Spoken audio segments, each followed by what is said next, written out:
Welcome to Commanders Daily, everybody. It's your one-stop shop for everything going on with the Burgundy and Gold. I'm Bob Matthews. Don't forget, hit that like and subscribe button so you don't miss a day of it. All right, the scrimmage/joint practice is in the books with the New England Patriots. Commanders will go through a walkthrough today, and then before you know it, Friday is going to be here, and Friday at 7:30, we kick off the first preseason game of the year. Thank goodness it is finally here. Couple of notes for you on that one. Sam Hartman and Josh Johnson are going to go all the way at quarterback. They're each going to get a half, and that is because Jaden Daniels is not going to play. Marcus Mariota not going to play either. In fact, Mariota didn't even make the trip up as he's dealing with a minor leg injury. Dan Quinn says he's not concerned about it at this point, but still better safe than sorry, and he's not going to play. As for what happened on the field, let's get into it. As you might imagine, the biggest absence and the biggest absence felt on offense, at least, was, yep, you got it, Terry McLaurin. McLaurin's still holding out. We do not have a contract deal as of yet. And everybody that was at the scrimmage in Washington was at the scrimmage in New England said that, yeah, you know, it really was telling that McLaurin wasn't out there. Without him to stretch the field, Jaden Daniels did a lot of dumping off to Zach Ertz and Brian Robinson Jr. and Austin Eckler as well. Jalen Lane had a moment here and there, but he was really the only one. They said Luke McCaffrey, despite the fact that that Cliff Kingsbury continues to rave about him, really didn't do a whole lot. Deebo Samuel did make a couple of plays, but aside from him, the other wideouts, according to a number of reports up there, said the other wideouts were just pretty much smothered by the Pats' defensive backs. It'll be interesting to see if that helps break the logjam in the contract negotiations. You could take it for what it's worth. Stephen A. Smith saying that he heard that the Commanders offered a deal of $27 million a year. Again, if Terry is countering at $33 million, why they can't meet in the middle, I have absolutely no idea. Because again, this deal just looks better and better as you go on, as the years go on. So it is what it is, but the offense definitely suffered without McLaurin out there.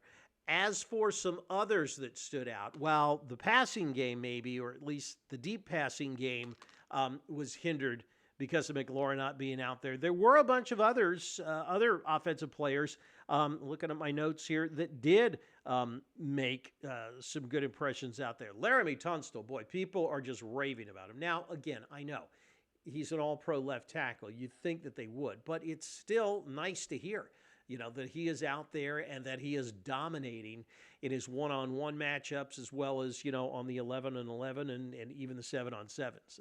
Really good to see that. Also good to hear everybody, having positive reaction to Josh Connerly's work out there. Again, remember, Connerly is switching from the left side to the right side this year. That's not easy to do. Tunstall said as much in an interview today. And while, Connerly is still up and down, remember, with the depth of this offensive line, that's okay. They can do like they did with him on the left side last year, and they can alternate him. I wouldn't be surprised, alternate series. I wouldn't be surprised to see Andrew Wiley starting, technically being the starting right tackle to begin the season, and then he and Connerly switch off every other series until Connerly finally gets the hang of it and takes the job full time later in the season. It got a little chippy at times. There were a couple of scraps out there. Jonathan Jones, who had played with the Patriots, was on one of their last Super Bowl winning teams. Got into it with some of his old teammates there. And it was funny that Pat's head coach, Mike Vrabel, also got into it when there was one of those scraps. He kind of dove on the pile to try and separate people. Everybody got kind of a nice laugh out of that. Something else that really stood out today was Bobby Wagner. Somebody who stood out, rather, was Bobby Wagner, specifically one play where he had to cover rookie running back Trevian Henderson on a wheel route. And, everybody says that Wagner's lost a step here and there. Well, he was there stride for stride with Henderson, and he tipped a pass, and which allowed Mike Sanderstill to make an interception. So, you know what? Maybe he really hasn't lost that step. I know there's been a lot of talk about how this is the oldest roster in the league. But if these guys can still play, hey, these guys can still play. And it looks like a lot of them out there can still play. Zach Ertz, again, had another good camp. Austin Eckler had another good practice today.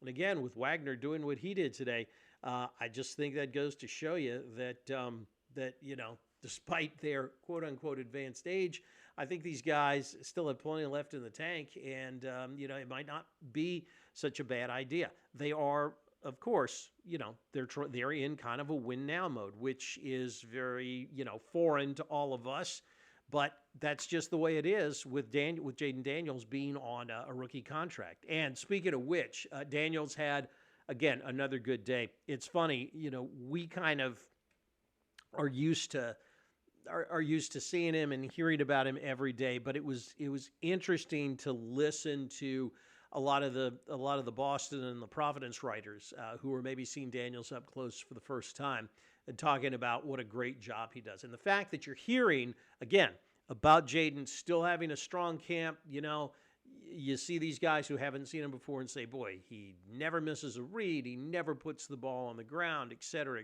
quick release, all that stuff. It just goes to show you that he's picked right up, it looks like, where he has left off from last year. So, every day that you hear something like that, you have to start to think, maybe there isn't going to be so much of a sophomore slump. Remains to be seen. We will find out within the next few weeks, won't we? Finally, let's go ahead and hit the mailbag here. Michael Robertson. Michael, at Michael Robinson 7397, thank you for the comment, saying I would not stash Bill on the practice squad as he could easily be claimed by another team and is potentially the Redskins starting running back next year, if not later this season. Michael, thank you for the comment. I agree with you. I know I talked about him, being stashed on the practice squad. Kind of a stream of consciousness thing.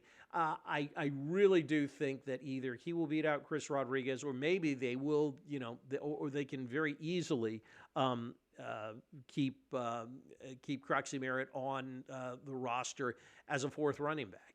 You're gonna have an extra guy somewhere, so maybe it is Croxy Merritt that winds up being that extra player at a certain position. But again, thank you for the comment. I appreciate it. Drop a comment and a like if you wouldn't mind, or if you haven't hit the subscription bar yet, do that as well. All right, we will talk to you again tomorrow as we look ahead to preseason game number 1. Thanks for watching. Remember, like the wise man once said, if you're out on your bike tonight, as always, do wear white.